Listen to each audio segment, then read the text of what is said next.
नमस्कार दोस्तों, आपका दिल से स्वागत है हमारे चैनल में। दोस्तों, आज आपको श्रीमद् भगवद गीता के 121 अनमोल वचन, जो कि श्री कृष्ण द्वारा कुरुक्षेत्र में जब कौरव और पांडव के बीच युद्ध हो रहा था, तब अर्जुन को संबोधित करते हुए कहे गए थे।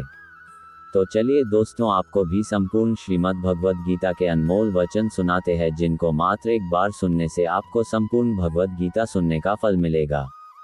भगवद गीता की कथा शुरू होती है जहां अर्जुन लड़ने के लिए तैयार थे, लेकिन वह हिचकिचाता था कि अगर वह उनके दोस्तों और रिश्तेदारों से लड़ता और मारता है तो यह एक घोर पाप होगा और इस लड़ाई से कुछ भी हासिल नहीं होगा, भले ही उसे अपना राज्य वापस मिल जाए। यहाँ फिर भगवान कृष्ण उन्हें कर्म, ज्ञान और भक्ति योग के साथ साथ देवत्व की प्रकृति, मानव जाति की अंतिम नियति और नश्वर जीवन का उद्देश्य समझाते हैं। तो चलिए फिर सुनते हैं इन वचनों को।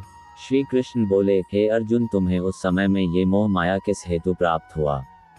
क्योंकि यह ना तो श्रेष्ठ पुरुषों द्वारा आचरित है और ना स्वर्ग को देने वाला और ना ही कृतकों को करने वाला ही है। इसलिए हे अर्जुन, नपुंसकता को मत प्राप्त हो, हृदय की तुच्छ दुर्बलता को त्याग कर युद्ध के लिए खड़े हो जाओ। हे अर्जुन, तू ना शोक करने योग्य मनुष्य के लिए शोक करता है और पंडितों से वचनों को कहता है, परंतु जिनके प्राण चले गए हैं उनके लिए और जिनके प्राण नहीं है उनके लिए भी पंडित शोक नहीं करते। हे अर्जुन, सर्दी गर्मी और सुख दुख को देने वाली इंद्रियां और विषयों के संयोग को उत्पत्ति विनाशशील और अनित्य है, इसलिए इसको तुम सहन करो। जो इस आत्मा को मरने वाली समझता है तथा जो इसको मरा मानता है, वह दोनों ही नहीं जानते, क्योंकि यह आत्मा वास्तव में ना तो किसी को मारती है और ना ही किसी के द्वारा मारी जाती है। यह आत्मा किसी भी काल में भी ना तो जन्म लेती है और ना मरती है। जो पुरुष इस आत्मा को नाश रहित, नित्य, अजन्मा और अव्यय मानता है, वह पुरुष कैसे किसी को मरवाता है और कैसे किसी को मारता है।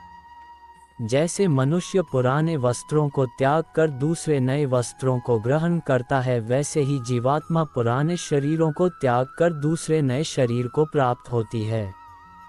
इस आत्मा को शस्त्र नहीं काट सकते, इसको आग नहीं जला सकती, इसको जल नहीं गला सकता और हवा नहीं सुखा सकता। किंतु यदि तुम इस आत्मा को सदा जन्मने वाला तथा सदा मरने वाला मानते हो तो भी यह गलत है। हे अर्जुन, यह आत्मा सबके शरीर में सदा ही अवध्य है, इस कारण संपूर्ण प्राणियों के लिए तू शोक करने योग्य नहीं है। या तो तू युद्ध में मारा जाकर स्वर्ग को प्राप्त होगा अथवा संग्राम में जीतकर पृथ्वी का राज्य भोगेगा। इस कारण हे अर्जुन, युद्ध के लिए निश्चय करके खड़ा हो जा।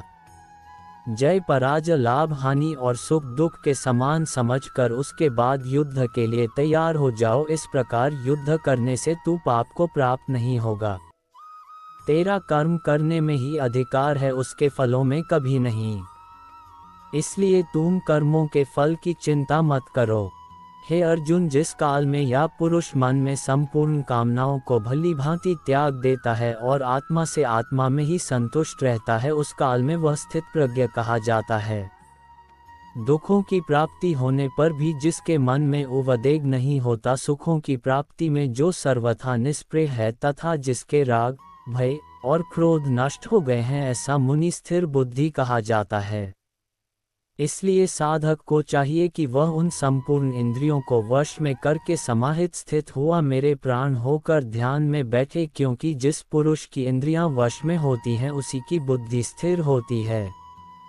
विषयों का चिंतन करने वाले पुरुष की उन विषयों में आसक्ति हो जाती है, आसक्तियों से उन विषयों की कामना उत्पन्न होती है और कामना में विघ्न पड़ने से क्रोध उत्पन्न होता है।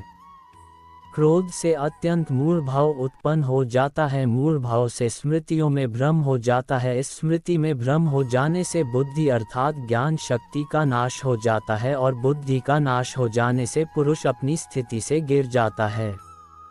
किसी और के जीवन की नकल को पूर्णता के साथ जीने की तुलना में अपने भाग्य को अपूर्ण रूप से जीना बेहतर है।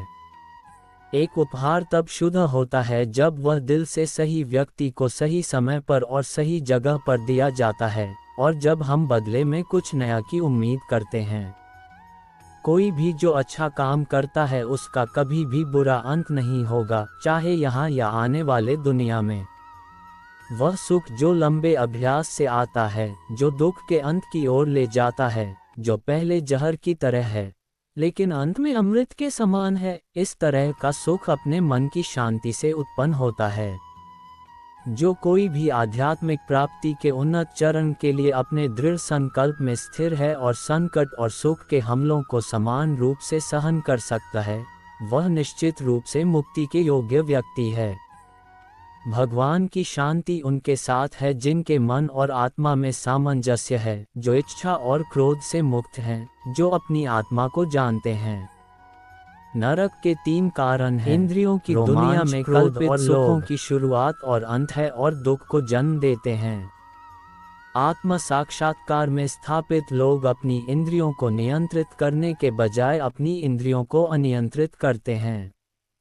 अपने आप को छोड़ दें तो मन व्यक्तित्व के वही पुराने आदतन पैटर्न को दोहराता चला जाता है।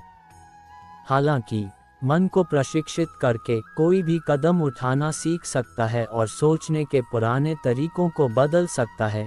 यही योग का केंद्रीय सिद्धांत है। हमें एक निस्वार्थ भावना से कार्य करना चाहिए। कृष्ण कहते हैं, अहंकार भागीदारी के बिना और इस बात में उलझे बिना कि क्या चीजें हमारे इच्छित तरीके से काम करती हैं, तभी हम कर्म के भयानक जाल में नहीं पड़ेंगे।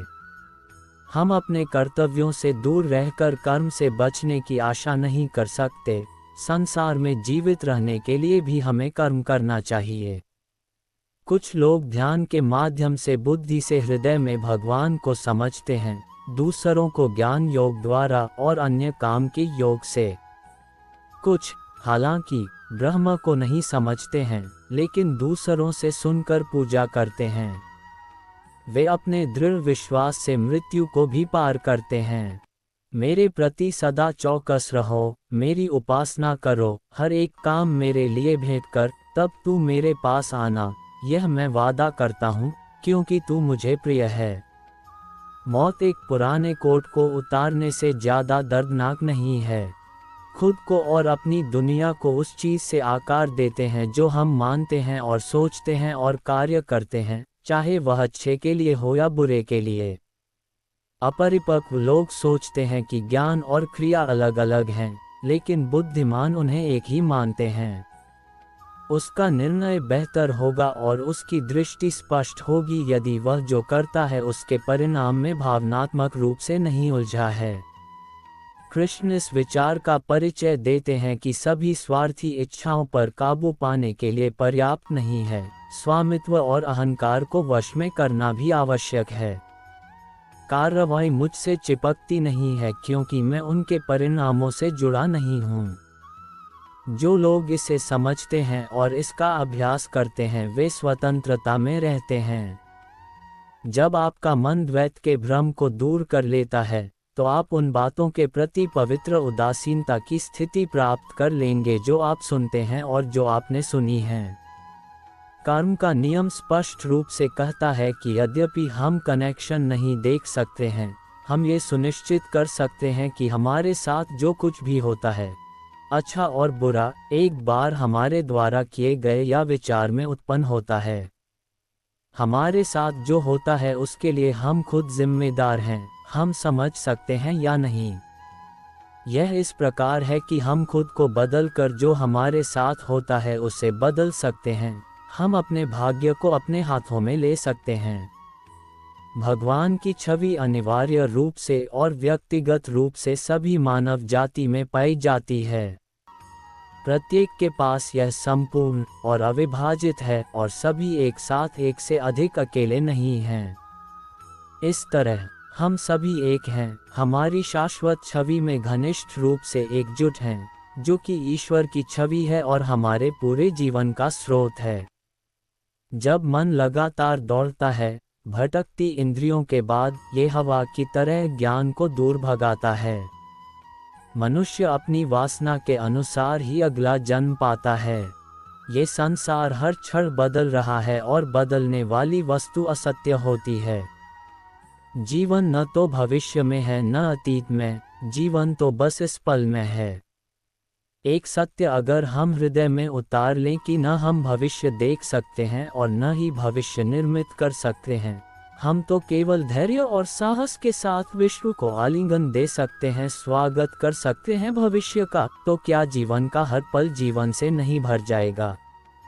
ज्ञान प्राप्ति सदा की समर्पण से होती है, ये हम सब जानते हैं, किंतु समर्पण का वास्तविक महत्व क्या है, हमने कभी विचार किया?